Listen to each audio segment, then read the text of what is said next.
The Seven Ravens. A matter that is little understood in the world today, and especially within the Church where it is most needed, is the special relationship of Israel with the Church of Jesus Christ. This relationship is explained through the use of symbols in the book of Revelation in the Bible. The symbols used are the candlestick and the olive tree.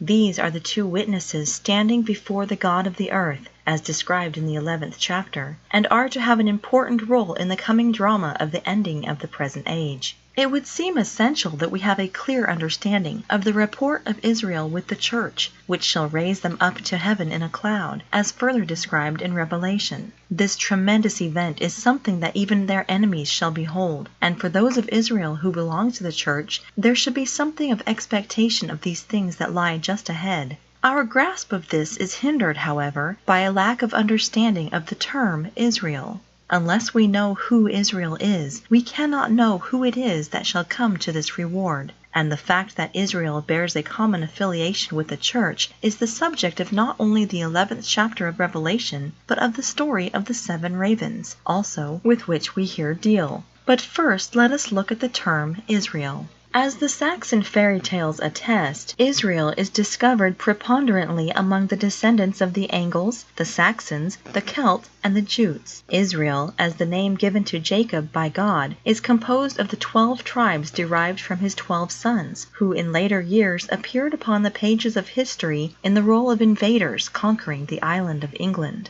To understand the role of Israel as it relates to the Church, it is imperative that we first determine who Israel is. Furthermore, without this understanding we cannot understand many of Jesus' sayings, particularly his promise to each of his apostles that each of them shall in his future kingdom rule one of the 12 tribes of Israel. It is obvious that since Judas betrayed his master that he shall not enjoy this privilege, but that Jesus himself as king shall rule the house of Judah, together with the other tribes of Israel, in the fulfillment of his promise to the apostles. This was a definite promise made by Jesus, and how can we know what he meant if we today do not know who are the tribes of Israel? If we do not understand this statement, how can we understand the angelic promise to Mary concerning her son Jesus, that he shall sit upon the throne of David, and that he shall reign in his kingdom upon the earth forever? We have already seen how the stories that have come to us out of the dim Saxon past augment and amplify the meaning of the stories and the symbols we find in the Bible. With them we may unravel many of the mysteries of the past. We may also peer more confidently into the future. We know that God has a plan. The author or authors of these stories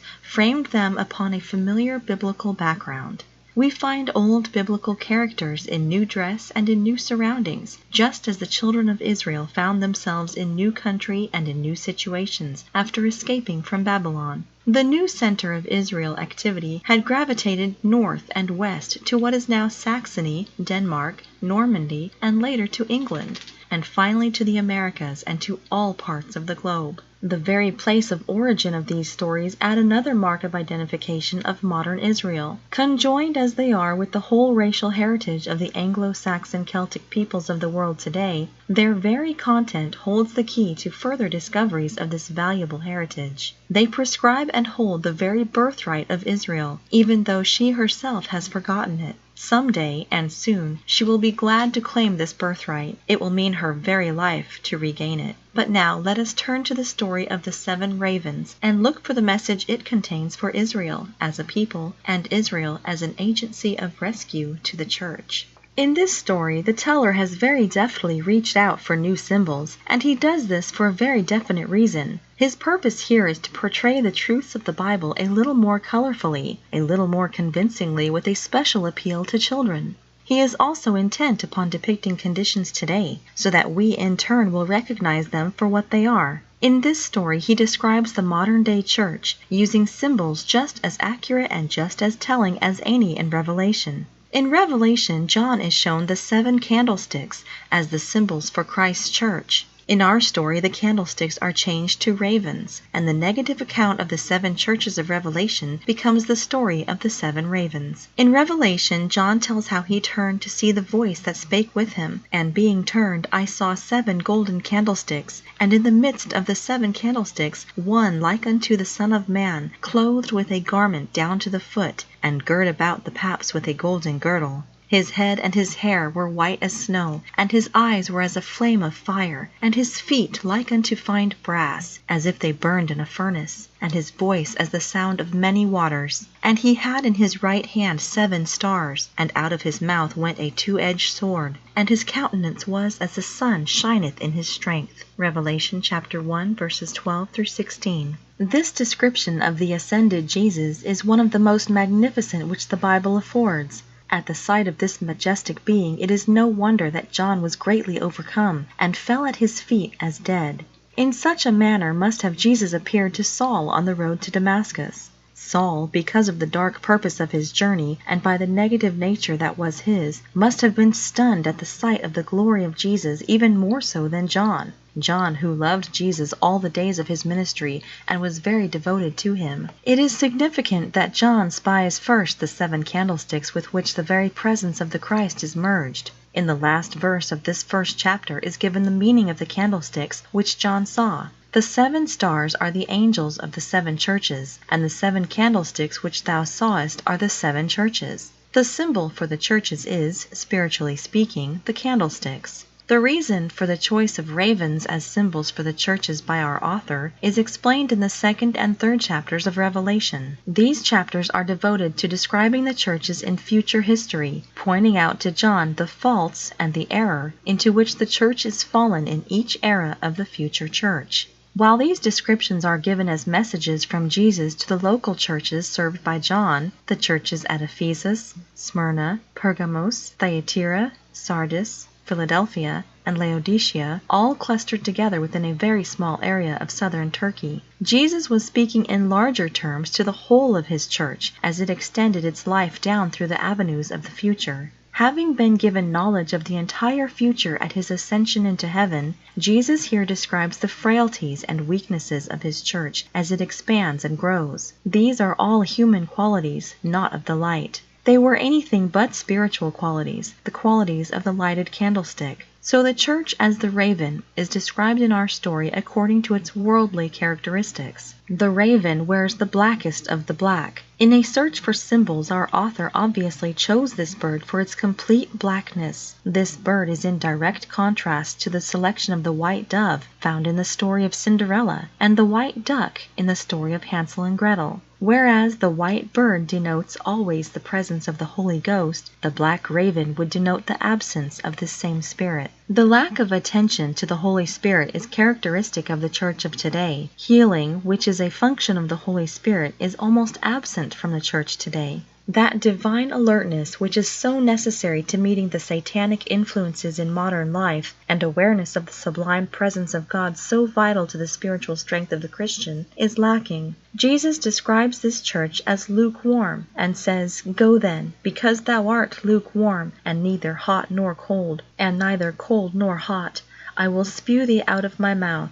Because thou sayest, I am rich, and increased in goods, and have need of nothing, and knowest not that thou art wretched, and miserable, and poor, and blind, and naked. Revelation chapter 3, verses 15 through 17. If this be Jesus' analysis of the future church, let us study the story in hand, and see what we can find in it for us. Our story opens with the announcement, There was once a man who had 7 sons. And inasmuch as these sons are later changed into the 7 ravens of our title, we may associate these 7 sons with the 7 candlesticks as being the true church, the living body of the Christ. These 7 sons are also the church perfected, since after being wished into being 7 ravens, they are changed back again into their original nature. 7 is also the number of perfection, so that the use of the symbol 7 in this story has the same meaning that it has in Revelation and elsewhere in the Bible. Bible. This change of form from ravens into men will lend us some enlightenment on the function of Israel in her relationship with the church. As the story goes, we find the father wishing that he had a daughter, and finally, after much waiting, he is blessed with one. We recognize this daughter at once from our study of other Saxon folk tales as representing Israel. The joy at her arrival was very great, but she was sickly and small and had to be privately baptized on account of its weakness. The father sent one of the boys in haste to the spring to fetch water for the baptism. The other 6 went with him, and as each of them wanted to be first to fill it, the jug fell in the well. When the boys failed to return with the water, the father suspects them to have gone after game, and in anger makes a foolish wish. I wish the boys were all turned into ravens, and so they were. Baptism is an essential ritual in the church, being the first step a Christian takes in joining the church. The struggle of the boys over the jug indicates a contention amongst them, and would indicate the contention that has existed within the church over doctrine, especially over the rite of baptism. Jesus said to the woman of Samaria at the well, "Whosoever drinketh of this water shall thirst again. But whosoever drinketh of the water that I shall give him shall be in him a well of water springing up into everlasting life." Water that we drink must first of all be pure. Water symbolizes, therefore, in our story, purity of heart. This purity of heart is a prelude to the visitation of the Holy Spirit, of God Himself, just as was demonstrated at the baptism of Jesus at the river Jordan. Water signifies the living presence of God as avowed earlier by Isaiah. The Lord shall guide thee, and thou shalt be like a watered garden, and like a spring of water, whose waters fail not. Isaiah chapter 48, verse 11. Zealous as were the apostolic fathers of the church in trying to form the structure of the church, many differences of opinion sprang up. Points of dogma became points of division. And from the earliest days of the Church, the manner in which baptism should be administered has been one of the chief causes for splits within the Church. The fighting of the boys at the well dramatizes this difference among the different denominations over the proper method of baptism until the real meaning of baptism has been lost. The jug has fallen into the well, indeed, and the 7 sons have been changed into 7 ravens. The choice of the raven as the form into which the boys were changed has great import here. Black as a raven is one of our strongest expressions of blackness. This black is even blacker than the night, which is always shot through with blue and violet. Black is the complete lack of color, just as white contains all colors. In fairy stories, the witch is invariably clothed in black, has a black cat as a companion, and travels chiefly by night. As the Bible clearly states, there are 2 forces in the world, the power of God and the power of Satan. Satan has the ability to appear in different forms, beginning with the temptation in the Garden of Eden when he came to Eve in the form of a serpent. In the beginning the earth was created out of light, Genesis chapter 1 verse 3. And throughout the Bible, God and His Son Jesus are seen in terms of burning, blazing light. On the other hand, Satan is associated with the darkness, as stated by Jesus at the hour of His betrayal. Then said Jesus unto the chief priests and captains of the temple and the elders, which were come to him, Be ye come out as against a thief with swords and staves? When I was daily with you in the temple, ye stretched forth no hands against me, but this is your hour, and the power of darkness. Luke chapter 22, verses 52 and 53. At this time Jesus acknowledged the power of the darkness, and He declared the chief priests and the captains of the temple as agents of darkness. As agents of God and as bearers of light, the children of Israel are often referred to as the children of light. They were chosen of God to live and conduct themselves in such a way that He could implement the light through them to the uplifting of the rest of the peoples of earth. Ye are the bearers of light. This drama of struggle between light and darkness is the very theme of the Bible, and in Revelation we see the heralding of the final victory of light over darkness. It is only to be expected that the church should become the chief target for the forces of darkness, once Jesus had been crucified and supposedly gotten out of the picture. Jesus foresees this attempt and points out to the church of Pergamus, situated even where Satan's seat is, the danger. Revelation chapter 2, verse 13. Jesus foresaw the same old leanings toward the doctrine of Balaam, the same Balaam who taught Balak to cast a stumbling block before the children of Israel. Revelation chapter 2, verse 14. In the church named Thyatira, Jesus perceives the same tendency in the Christians of the future to succumb to the age-old influences of Jezebel. He calls Jezebel a false prophetess, given as she was to the worship of Baal. And so, by degrees, Jesus points out to John the assault Satan shall make upon his church in the centuries ahead. He shows John the weaknesses and the strength of his church in its 7 phases of unfolding. To each one he imparts some few loving words of admonishment. Would that all in the church today might hear and accept this advice, flung to them across the space of centuries by their leader, even Jesus Christ their Lord. The change of the 7 sons into 7 ravens bespeaks the entry of Satan into the very sanctuary of the church. Using the powers of darkness, he has sought to change the character of the church, to undermine the work of Jesus, and twist it into an instrument of his own power. How he has succeeded in doing this is a matter of observation, even for those of the church of today. These are only a few of the more obvious intrusions of Satan in the life of our day. They are proof that the church is not sacred to this dark force. Most of the influences of this force, however, are more subtle and not so easily detected. There is a silent, unseen force at work, a kind of hypnosis which would lull and put to sleep the watchers within the church, the same force that put to sleep the disciples in the Garden of Gethsemane so long ago. Sleepest thou? Couldst thou not watch 1 hour? Watch ye and pray, lest ye enter into temptation. The spirit truly is ready, but the flesh is weak. Mark chapter 14, verses 37 through 38.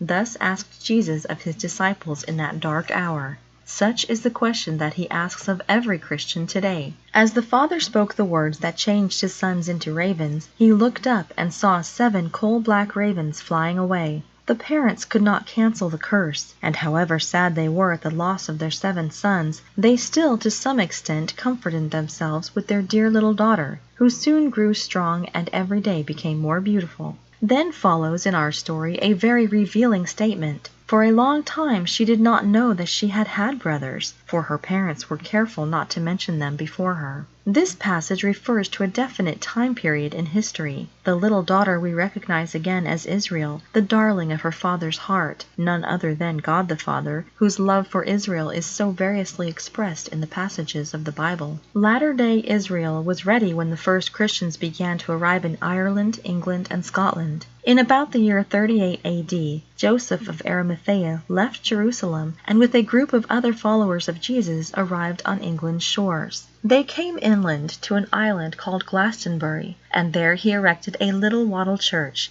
the first Christian church in England. Thus the seed of the church was sown in England direct from Jerusalem by those who knew and loved Jesus. The church grew and expanded, extending from England to Ireland and from Ireland to Scotland, so that by the time that the Angles and Saxons and Jutes began to arrive in England, missionaries were sent among them to convert them to Christianity. Chief among these Celtic Christians was Aidan, a product of the tiny island monastery of Iona off the coast of Scotland. Aidan wandered through England bringing the message of the gospel to the invaders wherever he found them, and singly converted more to Christianity than any other missionary. Thus was enacted the first meeting of Israel with the church, and the process of amalgamation began. Thus, for this period of approximately 450 years, Israel wandered through the wildernesses of Europe like lost sheep, unaware that their shepherd had appeared in faraway and forgotten Palestine. Under penalty of God's law, they were sentenced to wandering without leadership, without their shepherd, and seemingly outside of God's grace. But God, in his great wisdom, had sent Jeremiah in 580 B.C. with the daughter of King Zedekiah to the Isles in anticipation of his planting and building the British nation and empire. In this way he sought to preserve the ruling house of David for Israel, this same Israel that was taken captive by the Assyrians and only beginning to break her bonds. Then in 38 A.D., with the arrival of Joseph of Arimathea on England's shores, with the nucleus of the church and the message of his son, the time was come for Israel's redemption, and Israel answered readily to the call, to Christ. This portion of our story points then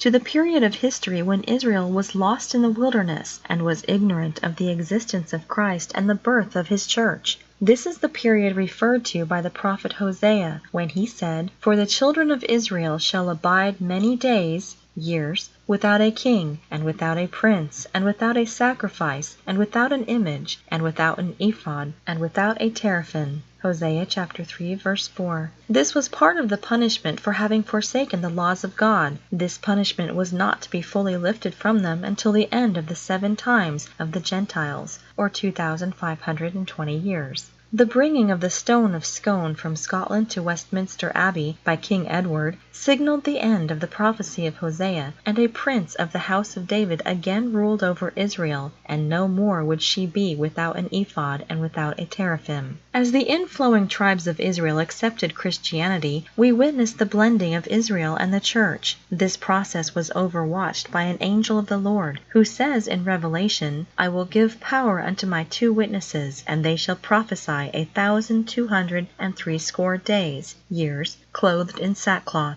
These are the 2 olive trees and the 2 candlesticks standing before the God of the earth. Revelation chapter 11, verses 3 and 4. As was divulged in our study of the story of Snow White, the olive trees are the 2 houses, the house of Judah and the house of Israel. Here is Israel pictured as merged with the church, the candlesticks, or a refined portion thereof, and readying herself for the coming of the prince as a watchful, waiting bride. We get an idea of the function of Israel pertaining to the church in a study of our story. The church in England was quite distinct from the church in Rome, in Carthage, in Alexandria, and in Constantinople, for it is linked very closely with Israel. Destined to receive the restored rulership of the house of David, England became a chosen instrument for that particular purpose. Redeemed through the sacrifice of His Son, Jesus Christ, the covenant relationship was restored, and God began to use England as a part of His great unfolding plan for Israel and the earth. This acceptance by Israel of Christianity and her new resolve is reflected in our story when the princess discovers that she has 7 brothers, and decides that she must deliver her brothers. She had no rest or peace until she set out secretly and went forth in the wide world to trace out her brothers and set them free, let it cost what it might. While the early church in England had thrived and in its zeal began to send missionaries onto the continent, the church at Rome was not asleep to the great field of opportunity that lay in England. Pope Gregory I sent Augustine as Archbishop to Canterbury. Acting under Gregory's guidance, Augustine sought gradually to make the English church conform to Rome and Rome's requirements. He insisted on the use of Latin in the worship services, and sought to get the backing of the rulers in England for his edicts. It was a dark day in the history of the English Church when at the Synod of Whitby in 664 the King of Northumbria heard the differences between the leaders of the 2 churches and decided in favor of Rome. From that day until the time of John Wycliffe, centuries later, the Bible remained a Latin book and closed for the common people's understanding. Thereafter only wandering bards recited biblical stories and ballads in English by memory. Thus, in another way, were the 7 sons, the Church, changed into 7 ravens, and Israel began to look for a means of changing the ravens back into her fine brothers. The search of Israel for her 7 brothers is part of the inner urge of Israel, when she broke the bondage of Assyria and passed north and west beyond the headwaters of the Euphrates, as described in 2nd Esdras, to eventually arrive in England. This journey is unrecorded in the general annals of history, and according to God's will was meant to be so. In the story, the little daughter searched even to the sun, the moon, and stars for her brothers, and all to no avail. The sun, the moon, and the stars are symbols, identical here with those of Revelation chapter 8, verse 12. And the 4th angel sounded, and the 3rd part of the sun was smitten, and the 3rd part of the moon, and the 3rd part of the stars. The sun, the moon, and earth are symbols for the ruling powers of the earth, and in this passage of Revelation refer to Rome and the Roman governors in the provinces of the Roman Empire. Not from earthly rulers was Israel to find any satisfaction in the search for her destiny, but finally from one star, the young daughter of our story, found help. But the morning star arose, and gave her the drumstick of a chicken, and said, If thou hast not that drumstick, thou canst not open the glass mountain, and in the glass mountain are thy brothers. Here we find 3 important symbols used, each of which is vital to the understanding of our story as it pertains to Israel. First, let us consider the morning star, in contrast with the other stars mentioned previously. In Revelation chapter 22, verse 16, we have the statement from Jesus himself, I, Jesus, have sent mine angel to testify unto you these things in the churches. I am the root and the offspring of David, and the bright and morning star. There is no room for doubt here. The morning star is the same symbol of the Bible used by Jesus to describe himself, and is employed thusly in our story. In the next verse from the quotation given above, we are given an inkling of the role of Israel as relates to the church. And the Spirit and the bride, Israel, say, Come, and let him that heareth, the overcomer, say, Come, and let him that is athirst come. Israel has a very distinct part to play in that great day when Christ shall come in his great glory and claim his bride as his own. Likewise, Israel plays a hidden but no less important role today as she who searches out all who might be readied as guests of the bridegroom when he comes. What of the drumstick held out to the youngest daughter by the morning star? In the 14th verse of this same chapter in Revelation, we read, Blessed are they that do his commandments. The drumstick is the fairy story symbol for the commandments of God, graven upon the tablets of stone. The implication is that if Israel should keep the covenant and live according to God's will, she should enjoy the blessings of the kingdom of heaven upon earth. The symbol given in Daniel for this kingdom, as elsewhere, is a mountain. In Daniel chapter 2, verse 35, this kingdom is described as the fifth and final kingdom which shall rule the earth. And the stone that smote the image became a great mountain, filled the whole earth. In our story, the morning star, Jesus, directs the young daughter, Israel, to the glass mountain as the place where she will find her brothers. But she is told she cannot get in without the drumsticks, i.e., she cannot have the kingdom without keeping God's laws.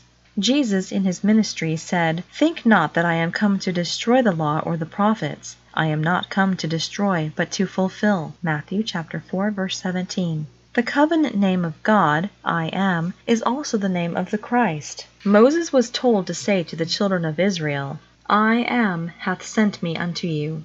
Exodus chapter 3, verse 14. Had the temple priests and the Pharisees of Jerusalem recognized Jesus, the Christ, as the I am, that sent Moses to lead the children of Israel, their acceptance of him as the Messiah would have been more likely. When these argumenters hearkened back to Abraham as their chief authority, Jesus answered them, Before Abraham was, I am, again asserting his unity with the Godhead and announcing his identity. John chapter 8, verse 58. Jesus gave his inner name publicly and privately in countless affirmations of his authority, such as, I am the bread of life, I am the light of the world, I am one that beareth witness of myself, and the Father that sent me beareth witness of me. I am the door, I am the good shepherd, I am the resurrection and the life. These are the few of many announcements of Jesus that he was, and is the I am that instructed Moses in the beginning and sought to lead his flock into the paths of righteousness, which should give them freedom and happiness. Men were blind to his true nature in that day. They are blind to his true nature today. Is it any wonder that he stated that he had come to fulfill the law rather than to destroy it? He who had in his divine wisdom given forth the law? If today Christians realized that the laws of Israel were actually the laws of Jesus Christ, would they not more seriously try to live by these laws? The time is very short when Jesus shall come and stand before the whole world and say, I am come in judgment,